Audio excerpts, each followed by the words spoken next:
Isaías 40, verso 29. Se você achou aí, vamos ler. Ele dá força ao cansado e fortalece o que não tem vigor.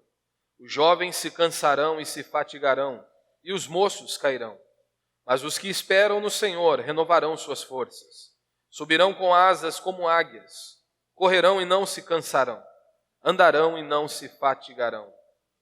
O interessante aqui do capítulo 40 de Isaías, se você conhece um pouquinho as Escrituras, do verso 12 em diante, Isaías está mostrando a grandeza de Deus. O quanto que Deus é poderoso, o quanto que Deus é forte, o quanto que Deus é grandioso.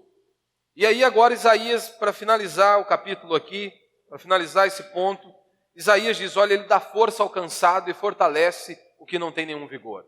E a ilustração que Isaías nos dá é exatamente do jovem.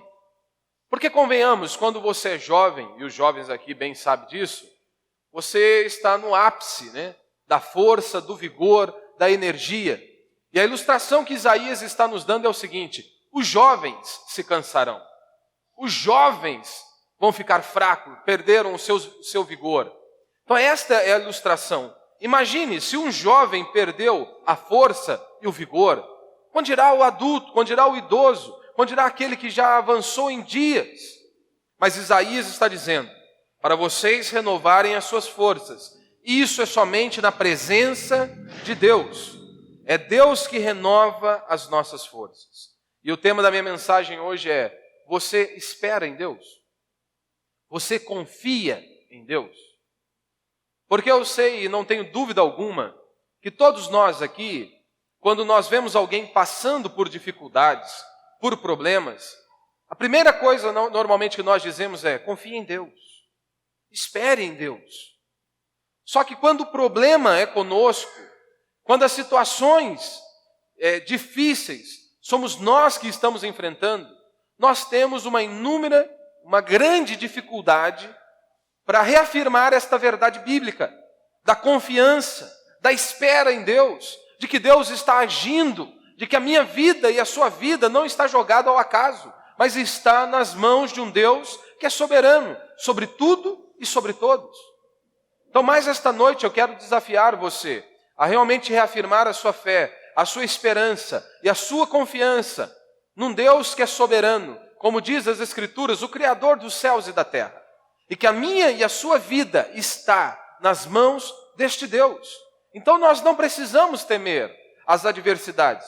Nós não precisamos temer os problemas, as inúmeras angústias que nós enfrentamos neste mundo, se realmente nós estivermos firmados no Senhor. Talvez você possa ter entrado aqui nesta noite com as suas forças se esgotando, devido a tantos problemas, devido a tantas angústias. Talvez você entrou aqui abatido, desanimado, cansado, angustiado. Eu quero desafiar você a colocar a sua esperança, a sua confiança não em um líder religioso, não em um homem, não em uma mulher, não no seu dinheiro, não na sua posição social, mas a colocar a sua confiança em Deus, naquele que realmente pode fazer o impossível acontecer em minha e em sua vida. E este tema, esperar, nesta palavra esperar, é uma das palavras e das expressões mais usadas nas Sagradas Escrituras. Você conhece a Bíblia, você já viu provavelmente várias vezes se repetindo esta expressão, esperar, espere, ou confie em Deus. É repetida de forma exaustiva nas Sagradas Escrituras. E quando nós ouvimos isso, espere em Deus, nós temos um grande problema. Porque nós vivemos em dias onde tudo é muito rápido, onde nós temos acesso a inúmeras informações com apenas um clique. Resolvemos a nossa vida com um clique. E então, quando nós nos encontramos de mãos atadas, onde tudo foge do nosso controle, nós entramos em desespero, ficamos aflitos e angustiados. Nós não gostamos de esperar, mas em todos os lugares que nós vamos, basicamente nós temos que esperar. Se vamos ao supermercado, tem fila, temos que esperar a fila. Se vamos ao banco, temos que esperar para ser atendido. Enfrentamos fila a todo instante. Esperamos completar ali muitas vezes 18 anos para tirar a habilitação. E parece que os 18 anos nunca chega. E você fica aflito, angustiado. Quando você completa 18 anos, é aquela briga para que os anos não se passem. E de repente aqueles anos voam. Quando você olha, já está com 40, 50, 60, 70 anos. Demoramos 9 meses para nascer. O cristão, ele vive uma espera. Ele aguarda a volta de seu Senhor. Ele aguarda poder encontrar com o seu Criador, com o seu Deus Todo-Poderoso, com o nosso Pai. Este é o nosso lema, não é? Nós não aguardamos a vinda de nosso Senhor Jesus Cristo, ou nós não aguardamos o dia que nós partiremos desta vida para encontrar com o nosso Senhor. Ora, o crente, ele espera isso. Esperamos por Jesus. Esperamos a volta de nosso Senhor. E uma coisa, meu irmão, é inevitável. Muitos ficam preocupados, né? Quando que Jesus vai voltar? Daqui 10 anos? 100? 1000? 2000 anos? Eu não tenho autonomia para afirmar para você, autoridade para dizer que Jesus voltará daqui a 50, 60, 100 ou 1000 anos. Mas uma coisa eu posso te dizer. Em menos de 100 anos, o Senhor voltará para todos nós. Se o Senhor Jesus não regressar enquanto estivermos vivos, você pode ter certeza que com 100 anos, daqui a 100 anos, todos nós já partimos desta terra. Por isso devemos viver a vida com a perspectiva correta. Vivermos para a glória de Deus. E quando nós falamos em esperar, inclusive para você prosperar nesta vida, muitas pessoas querem prosperar do dia para a noite. Muitas pessoas abrem negócios e, de repente, após 3 meses, fecham aquele negócio. Porque acham que vão ter um retorno imediato daquilo que estão fazendo. Não, meu irmão, para você prosperar, a prosperidade financeira também ela é fruto de espera. Muitos perguntam qual é a profissão que vai gerar mais dinheiro. Qual é a melhor profissão para eu fazer, para eu seguir, a melhor carreira para se seguir.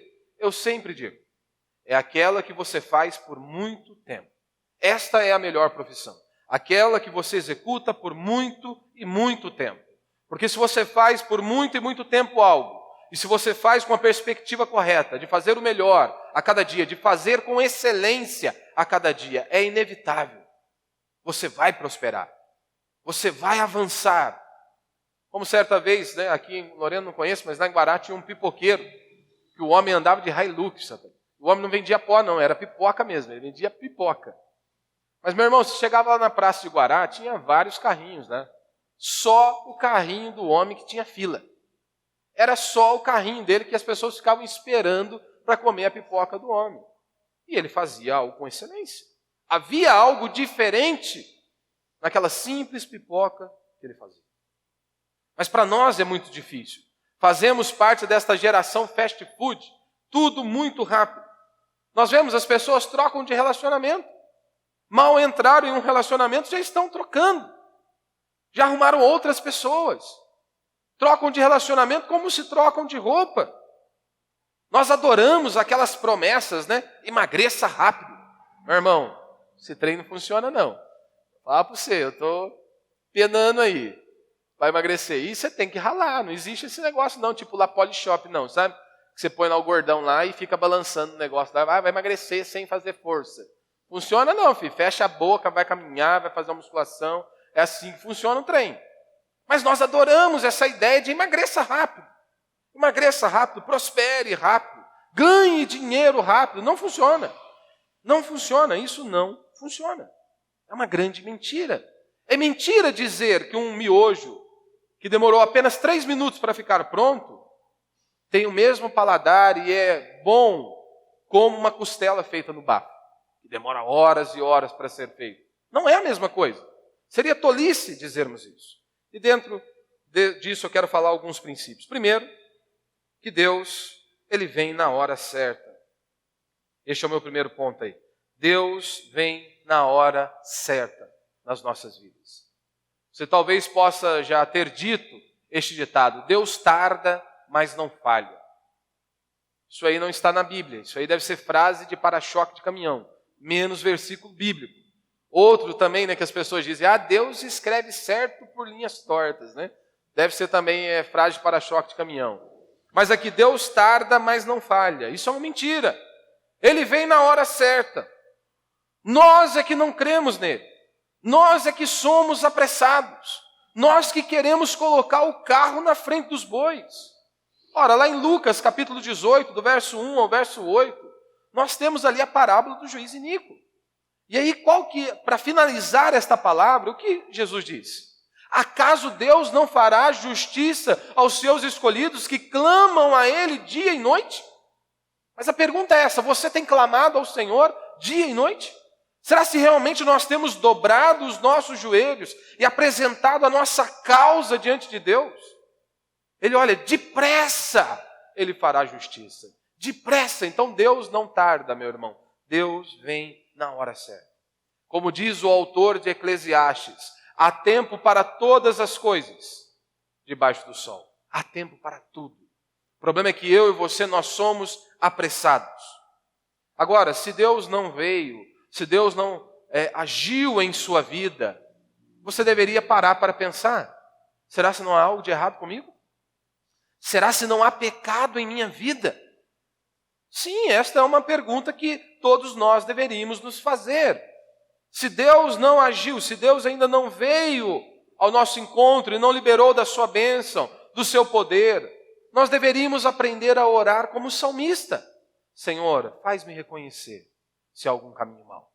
Senhor, faz-me reconhecer se há algum pecado, Pai, em minha vida. Um pecado que muitas vezes eu não consigo enxergar, Pai. Porque nós temos nós temos muita dificuldade em reconhecer os nossos próprios erros, em reconhecer os nossos próprios pecados. Enxergamos o pecado de todos, menos os nossos. Não conseguimos confessar os nossos pecados diante do Senhor. Meu irmão, Israel esperou 40 anos. Se você se lembra, não era para eles esperarem tudo isso. Era para eles esperarem apenas 40 dias. Mas eles ficaram 40 anos. Às vezes algo não acontece e nós dizemos, não é a hora. Às vezes é. Mas o problema é que há algo de errado em sua vida. Às vezes há pecado não confessado.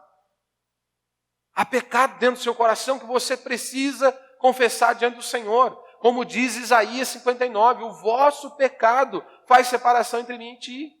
Ou seja, o nosso pecado nos distancia de Deus. Agora, se Deus ainda não veio ao nosso encontro, é porque talvez Ele nunca tenha dito que viria. Mas você colocou em sua cabeça, não, Deus vai fazer isso. Muitas vezes nós pedimos algo que não é a vontade de Deus. E aí nós reclamamos que Deus não vem. Por que nós oramos, Senhor, faz a tua vontade? Assim como Jesus nos ensinou, faz a tua vontade. Um cristão genuíno, ele não ora para mudar a vontade de Deus. Ele ora para que a vontade de Deus se cumpra em sua vida. Por um simples motivo. Porque a Bíblia diz que a vontade de Deus ela é boa, perfeita e agradável. Então você pode ter certeza de uma coisa. Ninguém quer o melhor para você do que o próprio Deus. Ele deseja o melhor para os seus filhos. Então nós não precisamos ficar aflitos. Nós não precisamos ficar angustiados, preocupados. Olha, mas será se Deus vai saber o que é melhor para mim? É claro que Ele sabe o que é melhor para mim e para você. E muitas vezes Deus pode até conceder um desejo do coração daquela pessoa, mas não é como um fruto de bênção de Deus, da graça de Deus sobre eles, mas muitas vezes é uma punição. Como assim? O salmista diz, o Senhor atendeu o desejo do coração, mas fez definhar-lhes a alma. O povo insistiu, e nem sequer consultou o Senhor para saber se era a vontade de Deus ou não. Simplesmente insistiram, e Deus então disse, toma. E aquilo não foi bênção, aquilo foi uma punição de Deus. Era Deus tratando, era Deus lapidando, era Deus confrontando, para que eles pudessem enxergar os próprios pecados. O problema é que muitos julgam errado a vontade de Deus. Lá em 2 Pedro, capítulo 3, verso 8 e 9, nós vemos um exemplo deste. Os discípulos, os cristãos estavam desanimados. Sabe por que eles estavam desanimados? Porque eles interpretaram errado a palavra de Jesus. Jesus a todo instante anunciava a sua vinda. Que ele iria morrer, que ele iria ser pendurado no madeiro, mas que ele voltaria. Assim como é descrito por João lá no capítulo 14. Eu vou para o Pai, mas eu voltarei e vos levarei para mim mesmo. E aqueles discípulos estão ali então completamente angustiados, desanimados, porque eles interpretaram a palavra de Jesus de forma errada. E eles estão então ali dizendo, ora, ele não disse que ia voltar, mas ele não voltou. E eles estavam desanimados por conta disso. Meu irmão, não é exatamente isso que muitos crentes fazem? Não é exatamente isso que muitas pessoas fazem? Inclusive você pode fazer o mesmo? Você ler algo e distorce a palavra de Deus? Muitos crentes distorcem as palavras de Jesus. Aí as coisas não acontecem e aí eles perdem a fé, a esperança, a confiança em Deus. Um exemplo? Nós temos nas Escrituras uma palavra direcionada a um homem. E a palavra que ele recebe da parte de Deus é, olha, você e a sua casa servirão ao Senhor. Você e a sua casa pertencem a Deus. E aí o que muitos pastores fazem é o quê? Olhar para toda a igreja e dizer, olha, toda a sua família vai se converter. Meu irmão, eu não tenho autonomia para isso, eu não tenho poder para isso, para dizer e afirmar para você com propriedade que toda a sua família vai se converter. Mas o que eu desafio, e o que nós fazemos, o que está ao nosso alcance, é realmente dobrar os nossos joelhos e clamar ao Senhor, para que Deus possa operar naqueles corações, que Deus possa fazer o impossível, assim como Ele operou um dia em seu coração. Nós clamamos a Deus com toda intensidade, com todo o nosso ser, pedindo que haja ali uma intervenção divina, que Ele possa quebrantar corações. Mas eu não posso garantir para você, olha, todos irão se converter. Quantas pessoas recebem esta palavra? E aí então um parente que morre sem crer em Cristo Jesus, e aquela pessoa perde a fé. É uma coisa, é um pedido que não acontece. Algo sai fora do controle. Mas porque interpretaram a palavra de Deus errado, eles perdem a fé, perdem as esperanças. É comum hoje você pegar um cristão que ele lê um texto das Sagradas Escrituras e ele diz o seguinte, eu entendo assim. Eu acho que é isso que o texto quer dizer. Meu irmão, isso é um absurdo. Isso é simplesmente um absurdo.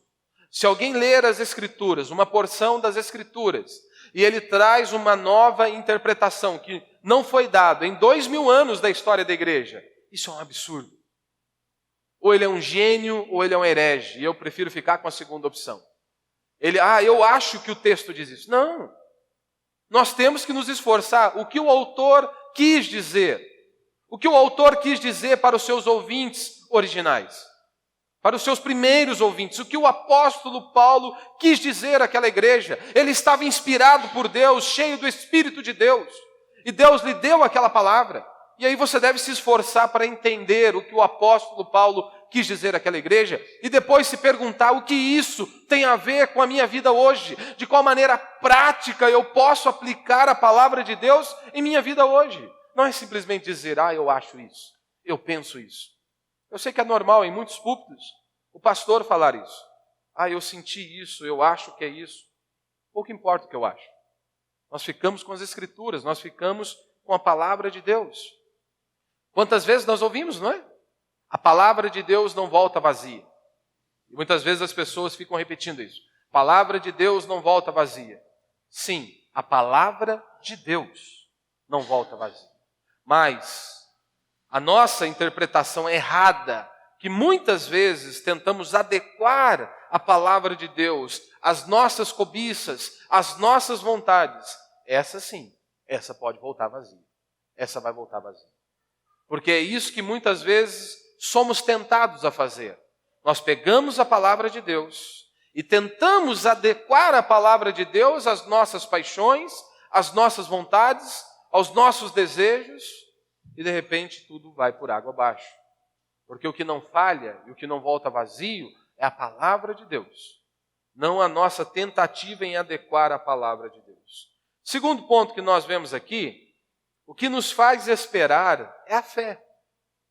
O que nos dá esse ânimo, esse vigor para estarmos ali é a fé. em Deus, a fé no Senhor. Muitas vezes nós não temos paciência para esperar. Nós não temos esta paciência para aguardar o agir de Deus, que é no exato momento. Ou seja, nós deixamos de confiar e acabamos escolhendo o caminho que o diabo põe diante de nós. Nós temos esse problema. Nós não conseguimos esperar e acabamos escolhendo o caminho que o diabo colocou diante dos nossos olhos. Você se lembra, por exemplo, de Saul? Saul, até um determinado momento da sua vida, Saul só tinha feito coisa boa.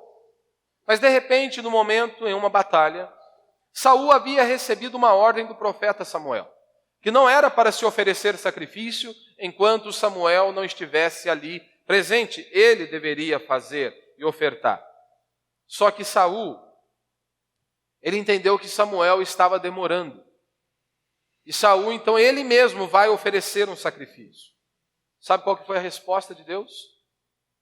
A resposta de Deus para essa atitude de Saul, em não esperar o profeta, em não esperar o momento certo, foi exatamente o seguinte: você está sendo rejeitado neste exato momento.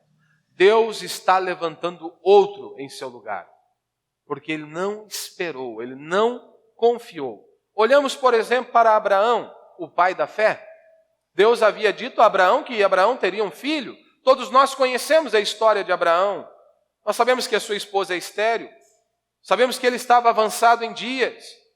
E o tempo está passando após Deus lhe dar esta palavra, que então eles teriam um filho. Abraão então começa a querer, a ficar inquieto, a não esperar em Deus, a não depositar uma total confiança em Deus. E Abraão então resolveu dar uma ajudinha para Deus. Não é isso que muitas vezes nós tentamos fazer também? Dar uma ajudinha para Deus? Mexer os nossos pauzinhos? Abraão foi fazer isso. Ele olha para sua esposa, é estéril, avançada em dias. Abraão decide arrumar uma mulher mais nova então. Vamos tentar dar uma força para Deus, que talvez Deus não consiga fazer um milagre sozinho. É exatamente isso que eu e você muitas vezes fazemos. Não esperamos em Deus, muitas vezes por um trabalho que nós temos clamado ao Senhor. Muitas vezes não esperamos em Deus para aqueles que querem casar, né? Para o homem ou a mulher. Não espera em Deus, não confia em Deus.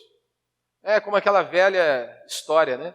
Que o irmãozinho está ali orando, pedindo a Deus para enviar uma ungida, né? Uma varoa, uma bênção, né?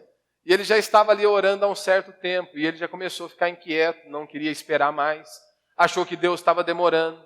Aí o que você acha que ele fez? Fez como os crentes, quis colocar Deus contra a parede. Aí ele deu um checkmate. Na hora da sua oração, já inquieto, angustiado, aflito, ele ora para Deus, né? Deus, primeira mulher que subir essa escada aí, é com ela que eu vou me casar. Essa vai ser a mulher. Aí está lá, ele terminando de orar, ele abre o olho assim, está subindo lá. Uma irmãzinha desprovida de beleza, feia, mas bem feia. Aí ele fecha de novo os olhos e fala: Deus, pode mandar do Senhor, porque o diabo já mandou a dele ali. É isso que nós fazemos, queremos dar uma ajuda para Deus, queremos dar uma força para Deus, queremos maquinar coisas.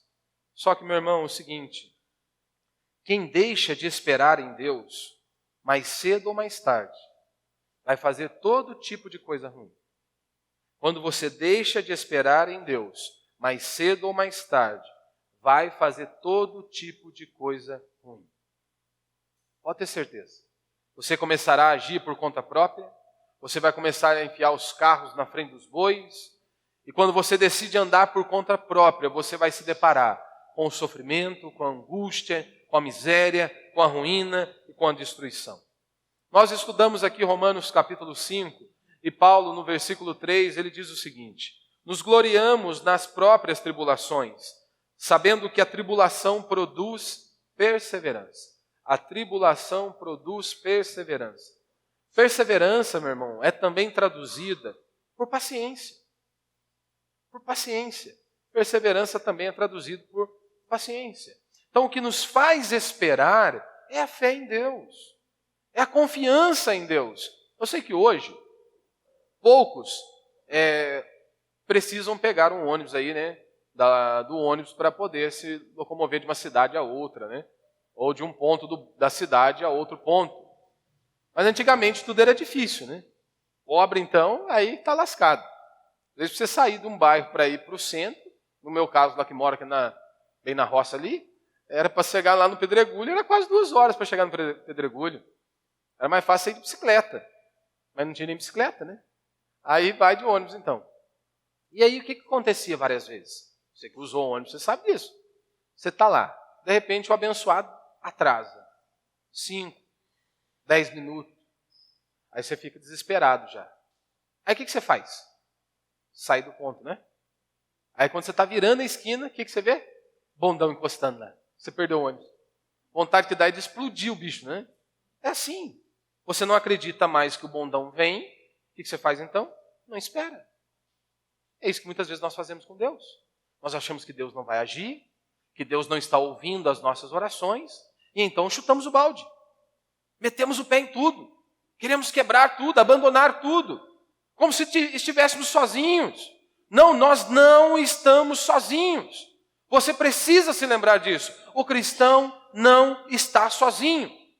Deus é o nosso Senhor, é o Deus soberano sobre tudo e sobre todos. Ele garantiu isso, que estaria conosco todos os dias, até a consumação dos séculos. Então nós não precisamos temer a nada e nem ninguém. O que nós temos que fazer é continuar crendo em Deus. Pessoas que desistem são aquelas pessoas que deixam de crer na mão do Senhor, deixam de crer que Deus está agindo, que Deus está escutando o seu clamor, que Deus está escutando a sua oração. São pessoas que desistem. Essas pessoas desistem porque elas deixam de crer na mão do Senhor e na provisão do nosso Senhor. Terceiro ponto aí, a esperança em Deus, ela não é passiva, né? Ou o nosso trabalho no Senhor não é em vão. Por quê? O Salmo 37, verso 5, o autor vai dizer: entrega o teu caminho ao Senhor, confia nele, e o mais Ele fará. Entrega o teu caminho ao Senhor, confia nele, e o mais Ele fará. Mas a pergunta é, o que é esperar em Deus? É eu encruzar os braços? Ficar de boa? Esperar em Deus é então eu não fazer nada que deve ser feito? Deus vai agir sozinho? Será que é isso? Tipo assim, uma lavoura? Imagine se você pega uma cadeirinha e você tem um terreno lá onde você pretende plantar verduras, né, essas coisas aí. E aí você diz que crê em Deus. E aí o que você faz? Pega a sua cadeirinha, todo dia fica lá olhando a terra, esperando que brote algo sozinho. É isso? Esperar em Deus é isso? Que nós não precisamos fazer nada? Basta encruzarmos os nossos braços? Não, não é isso que as Escrituras nos ensinam. A Bíblia não diz que apenas você olhe para o campo e fique esperando. Não. É você ir e fazer o trabalho árduo. Para você ver a lavoura produzindo, você precisa arar a terra. Você precisa adubar a terra. Você precisa semear. Você precisa regar a terra. Para que possa se produzir algo ali. Da mesma maneira, é isso que as Escrituras nos ensinam. Esperar em Deus não é uma autorização para não fazer nada. Esperar em Deus é a garantia da bênção de Deus sobre as nossas ações. Isso é esperar em Deus. É você fazer tudo o que estiver ao seu alcance e depois você se prostra diante de Deus e clama a Ele pela bênção, pela provisão, pelo sustento. É isso que nós temos que fazer. É isso que a Escritura nos ensina, que o nosso trabalho no Senhor não é em vão. Então nós fazemos tudo o que está ao nosso alcance. Como diz lá o salmista no Salmo 127, não é? Se o Senhor não edificar a casa, em vão trabalhos que edificam. Se o Senhor não vigiar a cidade, em vão vigia a sentinela. Olha, inútil vos será levantar de madrugada. Olha, sofrer, comer o pão que penosamente granjeaste. E ele diz, aos seus amados Deus dá enquanto dorme. O que ele está dizendo é o seguinte, se Deus não fizer, acabou. Se Deus não abrir as portas do céu, se Deus não operar em mim e em sua vida, acabou. É inútil se Deus não estiver conosco. Inútil qualquer coisa de nossa vida torna-se inútil se Deus não estiver comigo, com você. Como um servo de Deus do passado disse, oro como se tudo dependesse de Deus. e trabalho como se tudo dependesse de mim. Oro como se tudo dependesse de Deus e trabalho como se tudo dependesse de mim. Como? Você quer um trabalho melhor? Um emprego melhor? O primeiro passo é se qualificar. O segundo passo, faz um currículo. Distribui currículo na cidade inteira. Vai para tudo quanto é lugar distribuir o currículo. Pede ajuda para quem quer que seja. Para que lhe dê uma oportunidade, que talvez conheça alguém. Faça o que estiver ao seu alcance. Mas no findar do dia, o que você deve fazer é se dobrar diante do Senhor. Pai, eu já fiz tudo que estava ao meu alcance. Se o Senhor não abrir a porta, acabou. Se o Senhor não abençoar, Pai, acabou. E aí, depois de fazer tudo isso, você deve aprender a descansar. Deve aprender a confiar em Deus. A entregar aquela situação nas mãos do Senhor. Eu fiz tudo que estava ao meu alcance. Tudo que eu podia fazer, eu fiz. E eu creio que se Deus não abrir a porta, acabou. Mas você deita em paz. Você coloca a cabeça sobre o seu travesseiro e descansa. Porque esta paz vem de Deus. Este refrigério vem do Senhor. E Ele é o único que pode prover esse refrigério, este renovo, a mim e a você todos os dias. Está lá, se quer casar, esperando um ungido ou a ungida. Tem que orar. Você vai esperar ungido ou ungido. Como é que você vai fazer? Não vai esperar fedendo a alho, né? Não vai ficar esperando a ungida fedendo sovaco, né? Não tem jeito, né? Tem que ajudar, né? Faz a sua parte, né? Toma banho certinho, né? Não põe a camisa do Jorjão lá. Já vai ajudar bastante, já vai avançar bastante. Mas é assim. Oro como se tudo dependesse de Deus e trabalho como se tudo dependesse de mim. E quarto e último princípio aí para a gente encerrar.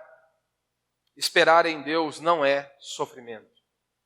Eu sei que falar isso, principalmente em dias como o nosso, parece uma utopia, algo muito distante, não é? Porque para nós, seres humanos, esperar é completamente angustiante. Mas a Bíblia diz que há, sim, uma espera, um meio de nós estarmos aguardando, sem vivermos completamente angustiados. Sem vivermos ali nesta angústia. Isaías nos explica, mas os que esperam no Senhor renovarão as suas forças. Este é o caminho. Esperar não implica sofrimento, desde que você esteja esperando no Senhor. Desde que você esteja colocando a sua confiança e a sua esperança no Criador dos céus e da terra. Será, pastor, se isso é verdade? Sim. Nós temos um exemplo nas Escrituras, dentre outros. O exemplo de Josué e Caleb. E esse exemplo é fenomenal. Diz o texto que 45 anos se passaram desde que a promessa de Deus, desde que a palavra de Deus veio a esses servos. E então no dia que Deus concede, que Deus abençoa, eles estão ali felizes, eles dizem, do mesmo jeito que há 45 anos a palavra do Senhor veio a nós, nós estamos hoje. Ou seja, nenhum milímetro foi alterado. A nossa esperança, a nossa confiança, a nossa fé estava de pé. Porque nós sabíamos que Deus iria fazer, que Deus iria agir de uma maneira ou de outra, mas Ele iria cuidar de nós. 45 anos, meu irmão, se passaram. Você acha mesmo? Se Deus manteve Caleb 45 anos, com um ânimo e um vigor, nesta espera pelo agir de Deus, você acha mesmo que Deus não pode suprir? Que Deus não pode revigorar você nesta noite? Ora, eu lembro, meu pai, já faz uns 12 anos, acho que ele se converteu. Mas meu pai no começo, filho, o homem era duro, como todos nós somos. Estava orando para ele, saía do quarto, o homem tinha ido para o bar beber. Pai, até hoje já estava quase meio ficando indignado já com a situação, mas falei, não vou desistir não, é. Deus, ele continua fazendo o impossível, se ele operou na minha vida, por que ele não pode operar na vida do meu pai? 4 anos, meu irmão, orando nessa batida aí. Você saía do quarto, o homem estava para o bar. Mas o pessoal, acho que eu vou orar de madrugada, porque de madrugada ele vai sair para o bar, né? Não é possível, né? 4 anos, mas um dia o Senhor o alcançou. Um dia o Senhor operou o impossível. Ora, mas por que não orar pelos seus parentes? Talvez você deixou de orar pelos seus próprios familiares. Porque muitas vezes eles te xingam quando você fala algo sobre Cristo. porque você o convida. Ora, meu irmão, se a sua oração não move nem você, você está esperando que mova o braço de Deus. Se você não consegue derramar uma lágrima pela sua família, você acha mesmo que espera que a sua oração mova a Deus? Não, nós temos que aprender a derramar lágrimas diante de Deus, clamar a Deus, interceder, para que vidas possam estar ali prostradas diante do Senhor, porque afinal de contas Deus continua sendo o Deus do impossível. Não há coração duro bastante que Ele não possa quebrar, porque se Ele quebrou o meu coração e o seu coração, meu irmão, pode ter certeza que Ele pode quebrar o coração de qualquer outro ser humano. Mas aí a pergunta é, nós insistimos? Nós continuamos orando, crendo. Muitas vezes nós achamos que as pessoas são descartáveis, porque nos humilham, porque se levantam contra nós e nós então deixamos de orar por eles. Não, continue orando, continue clamando, continue pedindo a Deus por uma intervenção divina. E assim como Josué e Caleb, 45 anos se passaram. Eu dei o exemplo aqui de conversão, meu irmão, mas você pode orar por tudo, porque é isso que as Escrituras nos ensinam. Coloquem diante de Deus tudo. Pastor, mas Deus já não sabe o que eu preciso? Sim, Deus sabe. Jesus sabia. E mesmo assim Jesus disse, apresentem diante de mim as vossas súplicas. Coloquem, orem a Deus. E não há pecado você orar por bens materiais. Não é pecado você colocar as suas necessidades diante do Senhor.